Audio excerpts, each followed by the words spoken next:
পাকিস্তান আকাশসীমা বন্ধ করায় air India ও ইন্ডিগোর মতো ভারতীয় বিমান সংস্থাগুলোর খরচ বাড়ছে।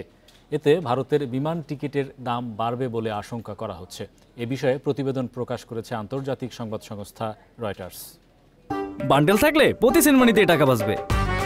বিকাশ সেনমানি বান্ডেল কিনে জিতুন প্রতি লেনদেনে। গত মঙ্গলবার কাশ্মীরে বন্দুকধারীদের হামলায় ২৬ জন নিহত হয়। এই ঘটনার জেরে ভারত ও পাকিস্তান একে অপরের বিরুদ্ধে একাধিক পাল্টা পদক্ষেপ নিয়েছে। ভারতীয় বিমান সংস্থাগুলোর জন্য আকাশসীমা ব্যবহারের ওপর নিষেধাজ্ঞা দেয় পাকিস্তান। এতে ভারতের জ্বালানি বাবদ বেশি খরচ হচ্ছে বলে জানায় ভারতীয় বিমান সংস্থাগুলো। ফ্লাইট ট্র্যাকিং ওয়েবসাইট ফ্লাইট রাডারের তথ্য অনুযায়ী গত বৃহস্পতিবার রাত থেকে ভারতীয় বিমান সংস্থা এয়ার ইন্ডিয়া ও ইন্ডিগো তাদের নিউ ইয়র্ক, আজারবাইজান ও দুবাইগামী ফ্লাইটগুলো ঘুরিয়ে দিচ্ছে।